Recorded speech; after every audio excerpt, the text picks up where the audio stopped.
Hello everyone, मैं संदीप त्रिपाठी आप सभी लोगों का फिर से एक बार स्वागत करता हूं। तो चलिए अपने आज के सेशन को स्टार्ट करते हैं। और आपने थंबनेल में देख ही लिया होगा कि आज हम बात करने वाले हैं रिलेटिव प्रोनाउन के पार्ट नंबर 3 की। तो पहली बात ये कि जिन्होंने भी अभी पार्ट 1 और पार्ट 2 नहीं देखा है, डिस्क्रिप्शन में जाए, वहां से पार्ट 1 और पार्ट 2 देखें, इसके बाद वापस आए और इस वीडियो को देखें, तभी जाके आपको सारी बातें समझ में आएंगी। और हाँ, जिनके लिए या जिन्होंने मेरे इस वीडियो को देखा है, यानी कि पार्ट 1 और पार्ट 2 को देखा है, उनके लिए ये वीडियो मैंने बनाया है। और आइए स्टार्ट करते हैं। कुछ मुझे क्वेश्चंस भी, डाउट्स भी मिले हैं, मैं उनको भी आज सॉर्ट आउट करूंगा। इसके बाद फिर आज का इस क्लास को स्टार्ट करेंगे, आगे कंटिन्यू करेंगे। तो देखिए बेटा, पहली बात, कुछ लोगों का मेरे पास क्वेश्चन आया था, सब्जेक्टिव केस और ऑब्जेक्टिव केस को वो पता नहीं लगा पा रहे थे कि क्या उसमें केस बनेगा। तो पहली चीज देखिए, आज मैं बहुत ही इजी ट्रिक बता रहा हूं आपको, जिसकी हेल्प से आप पता कर पाएंगे कि कोई भी रिलेटिव प्रोनाउन सब्जेक्टिव केस में है या फिर ऑब्जेक्टिव केस में है। मैं वहीं से स्टार्ट कर रहा हूं जहां पे मैंने अपने लास्ट वीडियो को फिनिश किया था। देखिए बेटा, सबसे पहले तो आप जान लीजिए कि किसी भी सेंटेंस का फॉर्मेशन क्या होता है। देखिए, किसी भी सेंटेंस बेटा, सबसे पहले आप सब लोग को पता होता है, अगर बस किसी सिंपल सेंटेंस की बात करता हूं तो किसी सिंपल सेंटेंस में सबसे पहले आता है सब्जेक्ट। ये बात आपको पता होनी चाहिए। और सब्जेक्ट के बाद बेटा क्या यूज करते हैं हम लोग?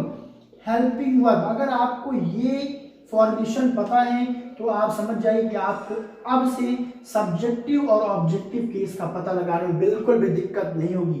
तो देखिए, सब्जेक्ट हमेशा किसके बगल में आएगा? हेल्पिंग वर्ब के बगल में आएगा। ये चीज ध्यान रखिएगा।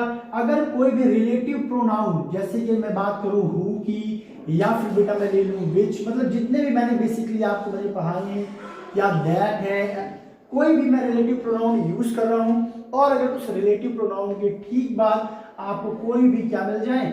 हेल्पिंग वर्ब मिल जाए, जैसे is, am, are, was, were, has, have, had, do, does, did, shall, should, will, would, can, could, be, might, ought to, used to, must, need, dare, इनमें से कोई भी ऑक्सिलरी, कोई भी हेल्पिंग वर्ब आपको मिल जा रही है तो आप तुरंत समझ जाइएगा कि जो रिलेटिव प्रोनाउन है वो कौन से केस में है? सब्जेक्टिव केस में है। This is the trick number 1। इसको आप लोग अच्छे से दिमाग में बैठा लीजिए। अगर रिलेटिव प्रोनाउन कोई आया हुआ है, क्या आया है? कोई भी आरपी आया है, रिलेटिव प्रोनाउन आया है, और उसके ठीक बाद बेटा आपको क्या मिल रहा है? Helping verb. जिनके भी मैंने बात की, am, are, was, were, has, have, had, do, does, did, ये सारे हेल्पिंग वर्ब कोई भी आ जा रहे हैं तो समझ जाइएगा कि यहाँ पे जो रिलेटिव प्रोनाउन यूज किया गया है ये किसकी जगह में है? सब्जेक्ट की जगह में है, और तभी सब इसका कहलाएगा सब्जेक्टिव केस कहलाएगा। लेकिन साथ में एक चीज और याद रखिएगा बेटा, आप सब लोगों ने पढ़ा होगा प्रेजेंट इंडिफरेंट का अफर्मेटिव सेंटेंस या फिर पास्ट इंडिफरेंट का अफर्मेटिव सेंटेंस, जहां भी बेटा हेल्पिंग वर्ब का इस्तेमाल नहीं होता है। यानी कि रूल नंबर 1 मैंने आपको बताया कि अगर रिलेटिव प्रोनाउन की बात क्या आ जाए, हेल्पिंग वर्ब एचवी आ जाता है, तो वो क्या कहलाएगा? रिलेटिव प्रोनाउन आपका सब्जेक्टिव केस में कहलाएगा। अगर उसके बाद आपको ये ना मिल के एमवी मिल जाए सॉरी, तो देखिए एमवी का मतलब क्या होता है बेटा? एमवी का मतलब होता है मेन वर्ब, यानी कभी कभी हेल्पिंग वर्ब मिसिंग रहता है, जैसे मैंने बात किया पास्ट इंडिफरेंट की अफर्मेटिव सेंटेंस और प्रेजेंट इंडिफरेंट की अफर्मेटिव सेंटेंस, तो उस केस में बेटा आपका ये क्या कहलाएगा? उस केस में आपका ये जो डायरेक्टली क्या आ जाएगा? मेन वर्ब आ जाएगा। और मेन वर्ब आने का मतलब क्या है? ये भी सब्जेक्ट के बाद ही आता है, क्योंकि उसका फॉर्मेशन क्या होता है? पहले सब्जेक्ट, और सब्जेक्ट के बाद आप मेन वर्ब की फर्स्ट फॉर्म एस लगाते हैं, और पास्ट इंडिफरेंट में आप लगाते हैं मेन वर्ब की सेकंड फॉर्म। यानी कि अगर सब किसी भी रिलेटिव प्रोनाउन के बाद आपको कोई वर्ब मिल जाता है, तब भी आप क्या बोलेंगे कि जो दिया गया जो प्रोनाउन है, रिलेटिव प्रोनाउन बेटा को किसमें है? सब्जेक्टिव केस में है। मुझे उम्मीद है कि ये बात आपको समझ में आ गई होगी। इसे किसी कॉपी में बढ़िया से लिख लीजिए कि कोई भी अगर क्या मिल रहा है आपको, आरपी मिल रहा है, यानी कि रिलेटिव प्रोनाउन मिल रहा है, और रिलेटिव प्रोनाउन के बाद या अगर आपको हेल्पिंग वर्ब या फिर कोई मेन वर्ब मिल जा रहा है, तो यहाँ पे जो इसका जो केस कहलाएगा, क्या कहलाएगा? जो केस कहलाएगा वो कहलाएगा बेटा सब्जेक्टिव केस। बस इतनी सी बात आपको दिमाग में रखनी है।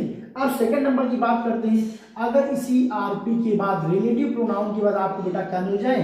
कोई नाउन मिल जाए। क्या मिल जाए? कोई नाउन मिल जाए, और इसका इस पे क्या दिखाया जाए? अधिकार दिखाया जाए, तो आप समझ जाइएगा कि यह हमेशा किसमें है? पॉसेसिव केस में। किस केस में बेटा? ये पॉसेसिव केस में है। तो इन चीजों को आप अच्छे से लिख लीजिए कि अगर कभी भी कोई भी रिलेटिव प्रोनाउन मिल रहा है और रिलेटिव प्रोनाउन के बाद क्या मिल गया, नाउन मिल गया, तो आप समझ जाइएगा कि उसका केस क्या है, पोसेसिव केस है। अगर इन दोनों में से कोई चीज आपको ना मिले तो तीसरा बचेगा आपका ऑब्जेक्टिव केस। तो ये सिंपल सी ट्रिक है, आप लोग प्लीज इसको अच्छे से अपने दिमाग में बैठा लीजिए, आपका एक भी क्वेश्चन मिस नहीं होगा। और हाँ, जो लोग मेरे इस वीडियो को देख रहे हैं, मैं उनको बता दूं कि आज शाम को 8 बजे मैं लाइव आऊंगा और जितने भी रिलेटिव प्रोनाउन के कॉम्पिटिटिव एग्जाम्स में क्वेश्चॉन्स आते हैं उनकी हम लोग प्रैक्टिस करेंगे। आप लोग खुद देखिएगा, इस सेशन को अटेंड करने के बाद आपकी मैक्सिमम 95% क्वेश्चंस सॉर्ट आउट हो जाएगा, आप खुद उसे इजीली सॉल्व कर पाएंगे। चलिए भाई आगे की तरफ बढ़ते हैं। इससे पहले मैं बढ़ूं एक बार इन शॉर्ट रिवीजन में आपको करवा दूं। तो देखिए बेटा, मैंने आपको अभी तक बताया क्या कि हु, तो अगर मैं बात करूं हु रिलेटिव प्रोनाउन का, तो इसका इस्तेमाल कहां पे करते हैं, हम किसी न किसी पर्सन या व्यक्ति के लिए करते हैं जिसकी हिंदी मीनिंग क्या होता है, जो या फिर जिसने। इसको आप नोट डाउन कर लीजिए। सेकंड नंबर पे मैंने बात किया था क्या, हुम के बारे में। हुम भी किसी न किसी पर्सन के लिए यूज होता है, किसके लिए, पर्सन के लिए। बेटा यहाँ पे जो हु है ये कौन सा केस है, सब्जेक्टिव केस है। क्या है, सब्जेक्टिव केस है। और हुम यहाँ पे क्या है, ऑब्जेक्टिव केस है। ये बातें आप दिमाग में बैठा लीजिए, यानी कि हु का प्रयोग पर्सन किसी व्यक्ति के लिए करेंगे और हुम का प्रयोग किसी पर्सन के लिए, किसी व्यक्ति के लिए करेंगे, किसी भी नॉन लिविंग के लिए नहीं करेंगे, हमेशा किसी लिविंग के लिए ही करेंगे। और ये कौन सा केस है, ऑब्जेक्टिव केस है, और हु सब्जेक्टिव केस है।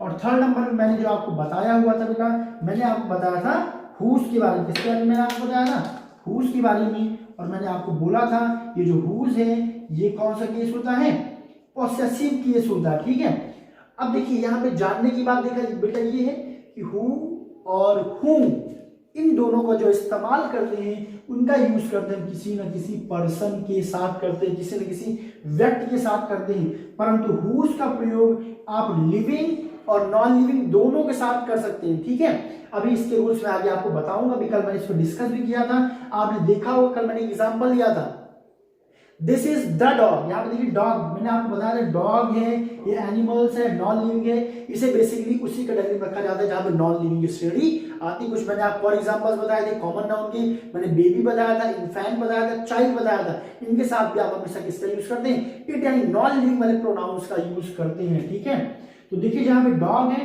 डॉग के साथ मैंने क्या यूज किया था, हुज नेम इज टॉमी। कल का वीडियो अगर आपने नहीं देखा तो प्लीज एक बार देख लीजिए।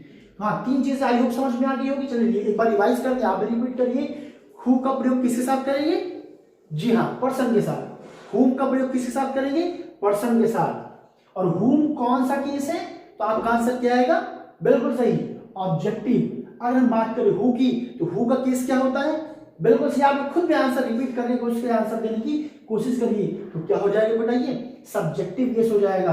और अगर हम बात करते हैं हुज की, तो हुज बेटा कौन सा केस कहलाएगा, और पोसेसिव केस कहलाएगा। और ये लिविंग प्लस नॉन लिविंग दोनों के लिए इस्तेमाल करते हैं। ये बात आप लोग अच्छे से जो है कहीं नोट डाउन कर लीजिए और बिल्कुल भी मिस मत करिएगा। आज की वीडियो बहुत ही मजेदार है, बहुत अच्छे अच्छे रूल्स मैं आपको बताऊंगा। चलिए भाई, अब यहाँ से वीडियो को थोड़ा सा आगे बढ़ाते हैं जहां हमने ड्रॉप किया था कल। आज हम बात करेंगे विच के बारे में, कि विच का इस्तेमाल कहां पे करते हैं। देखिए बहुत ध्यान से वीडियो को देखिएगा। मैंने आपको हु और हुम के बारे में बेटा बताया कि इन दोनों का इस्तेमाल हम लोग सब्जेक्टिव केस और ऑब्जेक्टिव केस में किसी व्यक्ति के लिए करते हैं। किसके लिए करते हैं, किसी व्यक्ति यानी किसी पर्सन के लिए करते हैं। लेकिन अब अगर कोई व्यक्ति यानी कोई पर्सन ना हो करके बेटा मान लीजिए कि कोई नॉन लिविंग आ जाए, ठीक है, या कोई एनिमल बर्ड्स आ जाए, तो उस केस में आप क्या करेंगे, तो उस केस में बेटा आपका स्टार्ट, आपकी मुलाकात होती है विच से। यानी कि विच का प्रयोग, पहले मैं आपको बता दूं कि विच का प्रयोग सब्जेक्टिव केस तथा ऑब्जेक्टिव केस दोनों स्थिति में करते हैं। ये चीज आप नोट डाउन कर लीजिए, ठीक है। तो यानी कि विच यहाँ पे किसका काम करता है, सब्जेक्टिव केस का भी काम करता है और ऑब्जेक्टिव केस का भी काम करता है। और इसका जो इस्तेमाल करते हैं वो किसके लिए करते हैं, किसी एनिमल के लिए करते हैं। किसी यानी एनिमल्स अगर कहीं पे आ जाए या फिर कोई नॉन लिविंग, किसकी बात करते हैं, नॉन लिविंग की बात करते हैं। यहाँ पे हम बर्ड्स भी मेंशन कर सकते हैं, बर्ड्स है, एनिमल्स है, या फिर मैंने वो कॉमन नाउन की बात की जहाँ पे आप नॉन लिविंग वाली इट्स वगैरह के आप क्या करते हैं, प्रोनाउन यूज करते हैं, जैसे बेबी, इन्फैंट एंड चाइल्ड, यहाँ पे भी आप इसका इस्तेमाल करते हैं, इन्हीं का इस्तेमाल करते हैं। जिसको आप अच्छे से नोट डाउन कर लीजिए कि अगर कहीं भी बर्ड्स, एनिमल्स या किसी नॉन लिविंग की बात हो रही है तो वहां पे आप किस रिलेटिव प्रोनाउन का इस्तेमाल करेंगे बेटा, वहां पे आप करेंगे विच का इस्तेमाल करेंगे। एक रूल और समझिए, देखिए मैंने हु के पोसेसिव का बात किया था, किसका बात किया था, पोसेसिव। बहुत ध्यान समझिएगा कि हु का पोसेसिव बेटा क्या होता है, हुज होता है। अब बात करते हैं कि विच का पोसेसिव, किसका पोसेसिव, विच का पोसेसिव। मैं आपको बता दूं कि बेटा विच का जो पोसेसिव होता है वो भी हुज होता है, इसीलिए मैंने आपको बताया था जो हुज पोसेसिव केस होता है उसका प्रयोग लिविंग प्लस नॉन लिविंग दोनों के साथ करते हैं। ये चीज आप दिमाग में बैठाइएगा। बट हाँ, यहाँ एक चीज और मैं आपको बता दूं जो आपके लिए जानना बहुत ही जरूरी है, वो ये है कि अगर कहीं पे विच आया है, आप पोसेसिव यूज करना चाहते हैं तो वहां पे आप पहला तो क्या इस्तेमाल कर सकते हैं कि हुज, क्या इस्तेमाल कर सकते हैं, हुज। सेकेंड, इसका पोसेसिव बहुत ही कम लोगों को पता है, 95% लोग आपकी गलत बताएंगे। देखिए बेटा, हम इसकी जगह पे ऑफ विच का प्रयोग भी कर सकते हैं, यानी हु का जो पोसेसिव होगा वो केवल हुज इस्तेमाल होगा, यानी किसी पर्सन के लिए, किसी व्यक्ति के लिए, किसी लिविंग पर्सन के लिए अगर आप क्या करते हैं पोसेसिव प्रोनाउन, पोसेसिव यानी कि केस यूज करते हैं रिलेटिव प्रोनाउन में, तो क्या यूज होगा, केवल हुज होगा। लेकिन अगर विच है यानी कि कोई एनिमल की बात हो रही है, कोई नॉन लिविंग की बात हो रही है, तो हमें दो चीजें आप इस्तेमाल कर सकते हैं। अगर आपके सेंटेंस में हुज है तब वो भी सही है, अगर ऑफ विच है तब भी वो सही है। तो इस रूल को आप लिखिए। आइए कुछ एग्जांपल्स लेते हैं और इसको समझने की कोशिश करते हैं। चलिए भाई, और वीडियो को एंड तक देखिए। अगर आप वाकई में इन चीजों को जानना चाहते हैं, बहुत ही कमाल चीजें मैं आज आपको इस वीडियो में बताने वाला हूं, वीडियो को बिल्कुल भी स्किप मत करिएगा, नहीं आपका बहुत ज्यादा नुकसान हो जाएगा। तो चलिए भाई, यहाँ पे देखिए हम किसकी बात कर रहे थे, विच की बात कर रहे थे। तो विच को मैंने आपको बोला कि इसका यूज कहाँ पे करते हैं, नॉन लिविंग एनिमल्स या फिर बर्ड्स के लिए करते हैं। तो एग्जाम्पल ले लेते हैं, जैसे यहाँ पे हम ले लेते हैं कि this is the pen। So everyone look, यहां पे मैंने क्या लिया हुआ है, this is the pen। अब देखिए यहाँ पे पेन की बात हो रही है, ठीक है। पेन मतलब क्या हो गया, ये नॉन लिविंग हो गया। सो आप खुद बताइए, यहाँ पे देखिए मैं एक सेंटेंस लिखूं, this is the pen who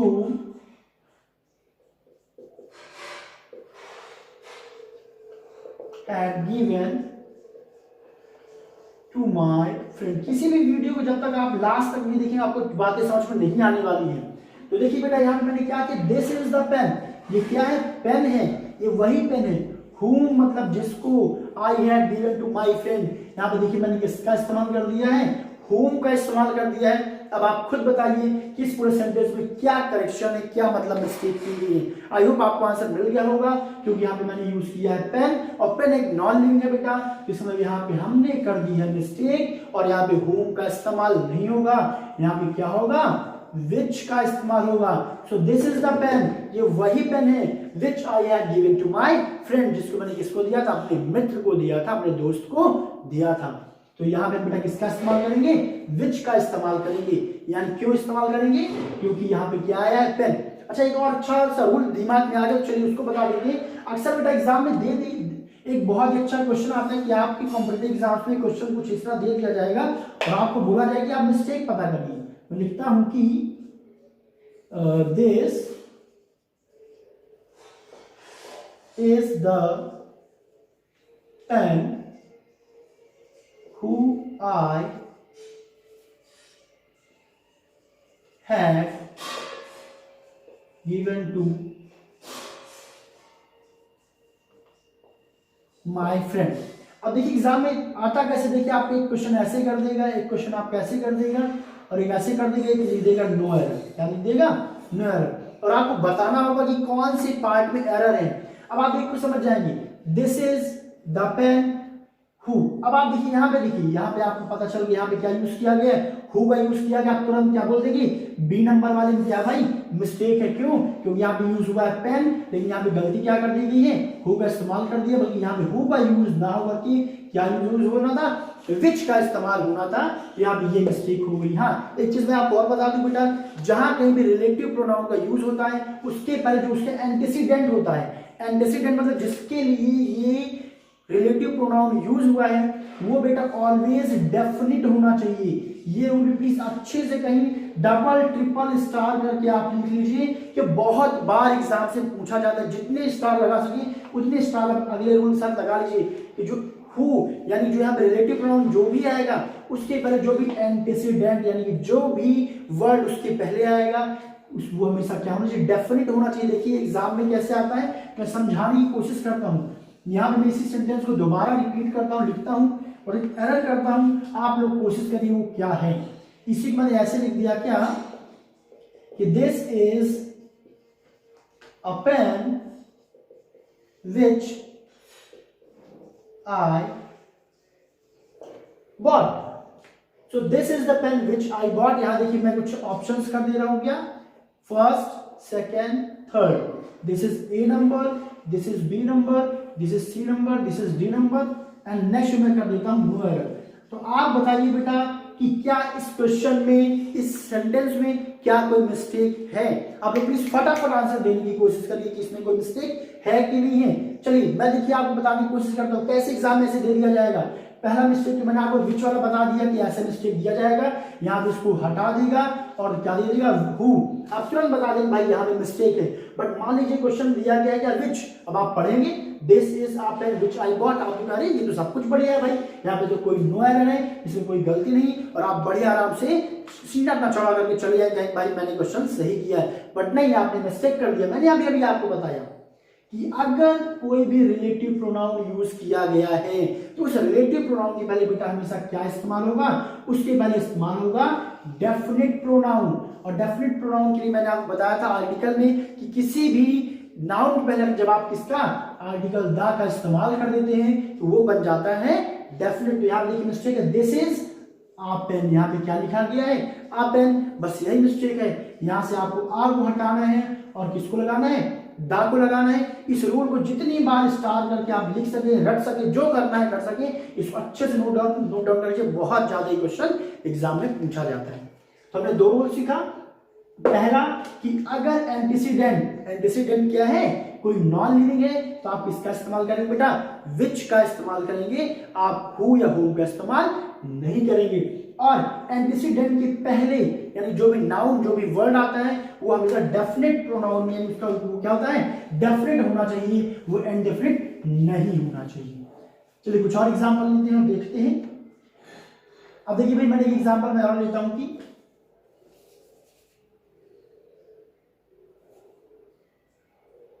मैं यहां पे लिख लेता हूं कि दिस इज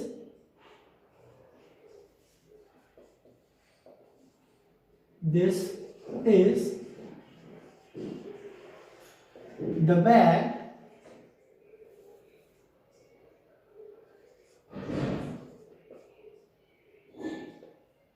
which, या मैंने यहां पे क्या कर दिया, whom which is black। देखिए मैंने यहां पे एक सेंटेंस लिखा है क्या कि this is the bag whom is black। आप लोग इस क्वेश्चन को सॉल्व करने की कोशिश करिए, यहाँ पे आखिर क्या गलती मैंने कर दी है। तो यहाँ पे देखिए गलती क्या है, दिस इज द बैग। अब देखिए बैग यहाँ पे बेटा क्या है, this is a non living. अब जब ये नॉन लिविंग है मैंने यहाँ पे क्या इस्तेमाल कर दिया है, होम का इस्तेमाल कर दिया है। और होम का इस्तेमाल हमेशा हम कहाँ पे करते हैं, नॉन लिविंग करते हैं। कहाँ पे करते हैं, नॉन लिविंग करते हैं। तो बस ये हमारी गलती पकड़ी गई, हमें होम को हटाना है और क्या लगा देना, हमें विच का प्रयोग कर देना है, यानी कि this is the bag which is black. ये वही बैग है जो क्या है, काला है। तो आई होप ये बात आपको समझ में आ गई होगी। तो हमेशा से आप ध्यान रखिएगा बेटा कि कभी भी अगर आपको क्या करना है, विच का प्रयोग करना है, तो दिमाग में रहना चाहिए कि उसका प्रयोग हमेशा नॉन लिविंग के साथ करते हैं। आइए सर आप कुछ और एग्जांपल्स देखते हैं। जैसे हमने कल एक एग्जांपल लिया था, सो उसी को ले लेते हैं यहाँ पे और समझने की कोशिश करते हैं। क्या, दिस इज द डॉग। यहाँ पे देखिए मैं हमेशा जो भी नाउन इस पर क्या यूज कर रहा हूं, दा का यूज कर रहा हूं, डेफिनेट आर्टिकल का यूज कर रहा हूं। अगर आपने यहां पे गलती से ए का इस्तेमाल कर दिया, आप कर बैठेंगे mistake. So this is the dog whose name is Tommy। अब इस क्वेश्चन को समझते हैं। देखिए यहां पे मैंने क्या यूज किया है, whose name, और देखिए यहां पे क्या यूज किया गया, डॉग। डॉग मतलब एनिमल, और मैंने एनिमल देखिए मैंने आपको देखिए यहां पे है क्या, whose name, नेम क्या है, एक नाउन है, और यहाँ पे यानी whose क्या बता रहे हैं, पोसेशन बता रहे हैं। क्या बता रहे हैं बेटा, पोसेशन, यानी यहाँ पे क्या केस बनेगा, पोसेसिव केस बनेगा। सो दिस इज द डॉग, ये वही डॉग है whose name is Tommy, जिसका नाम क्या है, टॉमी है। कुछ बुक्स में आपको इसको रिप्लेस कर सकता है। मैंने आपको बताया कि हु का साथ whose का यूज होता है, बट विच को हम दो तरीके से यूज कर सकते हैं पोसेसिव में, एक whose और एक ऑफ विच। यानी कि अगर कहीं पे this is the dog of which name लिखा हुआ है तो आप बिल्कुल भी कंफ्यूज मत होइएगा, ये गलत है। सो this is the dog of which name is Tommy. बेटा ये सेंटेंस 100% करेक्ट है, इसको आप अच्छे से नोट डाउन करके रख लीजिए, समझ लीजिए, बहुत ही काम आने वाला ये रूल है, ठीक है। तो आई होप ये बातें आपको समझ में आ रही है। यानी कि अगर कहीं पे कोई नॉन लिविंग यूज हुआ है, क्या हुआ है, नॉन लिविंग यूज हुआ है, तो वहां पे बेटा हम इसका इस्तेमाल ऑफ विच का इस्तेमाल कर सकते हैं और हुज का भी इस्तेमाल कर सकते हैं। लेकिन ध्यान ये रखिएगा कि अगर कोई लिविंग पर्सन है तो वहां पे केवल हुज इस्तेमाल होगा, वहां पे ऑफ विच को मिक्स मत कर दीजिएगा, नहीं मिस्टेक हो जाएगी। चलिए भाई अब हम अगले रूल की तरफ बढ़ते हैं, बहुत ही मजेदार रूल है। अब देखिए हम लोग आज बात करेंगे नेक्स्ट नंबर पे दैट के बारे में। इसके बारे में, दैट के बारे में बहुत ही बेहतरीन बेटा इसका रूल है। देखिए अगर देखिए हम दैट का प्रयोग करें, अभी मैंने आपको बताया कि हु का इस्तेमाल कहां पे करते हैं, किसी पर्सन के साथ।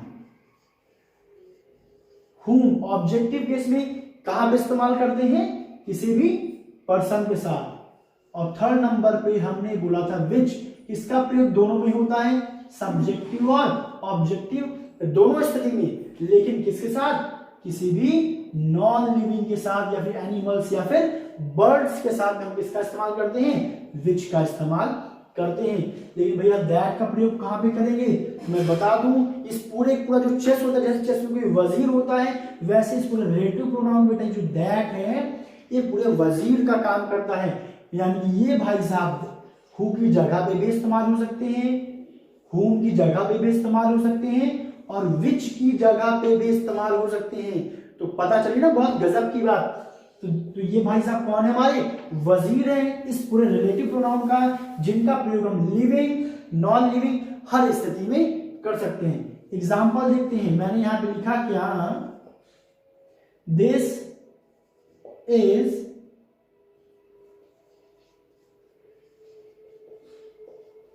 The teacher who taught my child। अभी देखिए यहां पे आप लोग देख रहे होंगे कि यूज किया गया द टीचर, जो कि एक लिविंग पर्सन है, ठीक है। देखिए फिर से इस रूल में रिपीट कर, मैंने दा का इस्तेमाल किया, क्यों, क्योंकि ये डेफिनेट होना चाहिए, ठीक है। तो देखिए दिस इज द टीचर, ये वही टीचर है। अब चूंकि ये भाई लिविंग थे, हमने किसका इस्तेमाल कर दिया, हु का इस्तेमाल कर दिया, ठीक है। लेकिन अगर आप हु को हटाना चाहते हैं, या हु को हटा करके यहाँ हमने लिख दिया that, so this is the teacher that taught my child, तो ये सेंटेंस बेटा बिल्कुल सही है, 100% सही है। यानी कि हु को हम रिप्लेस करके दैट का इस्तेमाल कर सकते हैं, ये चीज भी आप अच्छे से समझ लीजिए। एक और सेंटेंस यहां लिखते हैं, this is the chair which I had lost। तो देखिए मैंने यहां पे क्या लिखा, दिस इज द चेयर। यहां पे चेयर क्या है, एक नॉन लिविंग हो गया, कि वही चेयर है जो क्या हो गया, जो उससे गुम हो गया या फिर जो खो गया था। अब यहाँ पे विच का प्रयोग क्यों किया भाई, सीधी सी बात है, यहाँ पे क्या यूज किया गया है, एक नॉन लिविंग यूज किया गया, नॉन लिविंग नाउन यूज किया गया है इसका विच का जो एंटीसीडेंट है, एंटीसीडेंट मतलब पूर्वज जो है वो क्या है, एक चेयर है, एक नॉन लिविंग है। इस वजह से यहाँ पे आपने क्या यूज किया है, विच का इस्तेमाल किया है। लेकिन मेरे प्यारे बच्चों आप विच को हटा सकते हैं और किसको लगा सकते हैं, हमारे वजीर भाई साहब को यानी दैट भाई साहब को यहाँ पे लगा सकते हैं। ये बात मुझे उम्मीद है कि आपको समझ में आ गई होगी। यानी जहां पे भी आपको हु विच दिख जाए, इनको आप क्या कर सकते हैं, सब्जेक्टिव तथा ऑब्जेक्टिव केस दोनों में आप दैट का इस्तेमाल कर सकते हैं। लेकिन ध्यान रखिए, कंफ्यूज मत होइएगा, यहाँ पे ध्यान से सुनिए, कान खोल के सुनिए, क्या कि मैंने हुज नहीं लिखा है, बहुत कान खोल के सुनिएगा, मैंने यहाँ पे हुज नहीं लिखा है। यानी कि अगर मैं देखिए, मैंने आपको बताया कि हु का पोसेसिव बेटा क्या होता है, जरा इसको समझ लेते हैं बहुत अच्छे से। थोड़ी सी कंफ्यूजन, थोड़ी सी लापरवाही, थोड़ा सा आपका ध्यान भंग हुआ तो आप पड़ जाएंगे मुश्किल में। मैंने आपको क्या बोला कि अगर हमने हु का यूज किया और कहीं पे पोसेशन की बात आती है तो हम क्या यूज करते हैं, हुज। ठीक है, अगर कहीं पे हुम आया तो इसका भी पोसेसिव क्या होगा, हुज। कहीं पे अगर क्या आ गया, विच आ गया, तो इसके दो पोसेसिव होते, कितने पोसेसिव, दो। एक तो इसका होता है ऑफ विच, यानी कि ऑफ विच का प्रयोग कर सकते हैं, और दूसरा किसका इस्तेमाल कर सकते हैं, हुज का प्रयोग हम कर सकते हैं। लेकिन अगर मैं दैट, कहीं पे दैट लगाऊं बेटा, तो दैट में ध्यान दीजिएगा, आप कभी भी ऑफ दैट का इस्तेमाल मत करिएगा। आप कभी भी ऑफ दैट का इस्तेमाल नहीं सोचिए, यहाँ भैया ऑफ विच लगा तो लाओ यहाँ पे ऑफ दैट लगा दें। इसको प्लीज अच्छे समझिएगा कि आप ऑफ दैट का इस्तेमाल नहीं कर सकते हैं। कहीं पे दैट है, मैं आपको बता दूं कि दैट का बेटा जो पोसेसिव होता है वो क्या होता है आपका, हु। और देखिए यहाँ पे लिख देता हूं मैं आपको, दैट के पोसेसिव के रूप में आप इसका इस्तेमाल कर सकते हैं, हुज का इस्तेमाल, और ऑफ विच, यानी कि जो विच वाला केस है उन्हीं दोनों का इस्तेमाल करते हैं। लेकिन ध्यान से सुनिएगा, अगर दैट आप यूज कर रहे हैं और दैट का जो एंटीसीडेंट है, दैट जिसके लिए प्रयोग हो रहा है वो कोई लिविंग पर्सन है, लिविंग पर्सन है तो आप इस्तेमाल करेंगे हुज, और कोई नॉन लिविंग है तो आप यूज करेंगे ऑफ विच। या फिर यूं कहिए कि नॉन लिविंग में आप दोनों में से किसी को यूज कर सकते हैं, चाहे हुज लगाएं चाहे ऑफ विच लगाएं। लेकिन ध्यान क्या देना है कि जो हुज का प्रयोग दैट वाले केस में, अगर कोई पर्सन क्या है, लिविंग है, कोई लिविंग पर्सन है तो केवल हुज का प्रयोग करिएगा, और नॉन लिविंग है तो चाहे हुज चाहे ऑफ विच प्रयोग करिएगा। दैट पोसेसिव क्या होता है, हुज और ऑफ विच, और विच का भी पोसेसिव क्या होता है, हुज और ऑफ विच। तो प्लीज इसको आप अच्छे से नोट डाउन कर लीजिए, कहीं पे आप अच्छे से लिख लीजिए। और अब मैं एक बहुत ही मजेदार रूल आगे और बताऊंगा, बहुत ही अच्छे सुनिएगा, अपने दोनों कान अच्छे से खोल लीजिए जिससे कि आपको कोई भी कंफ्यूजन ना हो। अभी मैंने बेटा आपको बताया कि हम जस्ट सेकेंड, अगर कहीं पे हु है या फिर हुम है या फिर विच है, इन तीनों की जगह पे हम किसका इस्तेमाल कर सकते हैं, दैट का इस्तेमाल कर सकते हैं। लेकिन एक बात जो आपको ध्यान देना है कि मान लीजिए कोई भी रिलेटिव क्लॉज लिखा हुआ है और उस क्लॉज के बीच में क्या लगा है, कॉमा लग गया है बेटा, तो उस केस में आप उसके साथ कभी भी गलती से दैट का प्रयोग नहीं करिएगा। जैसे कि मैं लिखूं क्या, जैसा कि मैंने एग्जांपल मान लीजिए लिया ही था कि this is the person who has given money। मान लीजिए मैंने ये सेंटेंस ले लिया, तो आप देखिए कि this is the person who has given money. यहां भी बेटा हम हु को हटा के लगा सकते हैं दैट, और इसमें कोई भी प्रॉब्लम नहीं है, ये सेंटेंस बिल्कुल सही है। लेकिन मान लीजिए मैंने यहां पे लगा दिया पर्सन के पहले कॉमा, क्या लगा दिया, कॉमा लगा दिया, तो इस केस में हमेशा याद रखिएगा अब ये सेंटेंस गलत हो गया। यानी नोट करने की बात है, कभी भी कोई की रिलेटिव क्लॉज किसी कॉमा को लगा के क्या किया जाए, अलग किया जाए, तो उस केस में कभी भी दैट का इस्तेमाल नहीं करते हैं। वहां पे फिर जो आपका हु है, हुम है, विच है, जो रूल के अकॉर्डिंग जो भी यूज होगा आप उसी का इस्तेमाल करेंगे। This is the most important rule. तो थोड़ा सा जल्दी जल्दी रूल्स को फिनिश करते हैं। आगे बहुत सारे नियम है, एक क्लास में बेटा कभी नहीं फिनिश होगा, कई सारी क्लासेस में हमें इसे कवर करना पड़ेगा, क्योंकि कॉन्सेप्ट की बात है, केवल हमें रटना नहीं है, समझना भी है। ठीक है, तो यहाँ पे देखिए क्या यूज किया मैंने, हु, यानी कि आप दैट कब लगाएंगे, जब ये कॉमा भाई साहब ना हो तो आप चाहे लगाइए हु चाहे लगाइए दैट। लेकिन अगर जैसे ये कॉमा भाई साहब की उपस्थिति हो गई तो दैट आप गलती से भी मत लगाइएगा। तब आप क्या, whom, who, which, जो भी सिटेबल बैठेगा, यानी कि नॉन लिविंग है तो भाई आप which लगा देंगे, अगर whom का यूज हो रहा है तो whom लगा देंगे, which का अगर who का इस्तेमाल हो रहा है तो who लगा देंगे। लेकिन कॉमा ना रहने पे दोनों का इस्तेमाल करिए, कॉमा रहने के इन तीनों में से अकॉर्डिंग टू सिस्टम जो बैठेगा वो आप यूज करिएगा। आई होप ये बात आपको समझ में आ गई होगी। तो ये आज के नियम थे, आई होप आपको समझ में आया होगा। इन ब्रीफ देखिए अब अगले वीडियो में अभी बहुत सारे रूल्स हैं जिसके बारे में मुझे आपसे डिस्कस करना है। इन शॉर्ट कुछ रूल्स के बारे में डिस्कस कर लेते हैं, तो टाइम काफी हो जाएगी, वीडियो ज्यादा लंबी हो जाएगी। तो कहीं भी सुपरलेटिव डिग्री बेटा आ जाता है तो वहां पे ध्यान रखिएगा, सुपरलेटिव डिग्री में आप हमेशा किसका यूज करते हैं, दैट का इस्तेमाल करते हैं। आगे क्लास में आपको एवरीथिंग, समथिंग या कोई भी इंडिफरेंट प्रोनाउन आ रहा है, ऑल का प्रोनाउन आ रहा है, ऑल आ रहा है, तो उन सभी में क्या रूल्स होंगे, उनके कई सारे अलग अलग नियम हैं, उन सभी टॉपिक्स को कवर करूंगा। तो वेट करिए मेरी अगली वीडियो का। आई होप ये वीडियो आपको पसंद आई होगी, पसंद आई तो लाइक जरूर करिएगा, सब्सक्राइब नहीं किया तो सब्सक्राइब भी बिल्कुल कर लीजिएगा। Thank you so much, enjoy.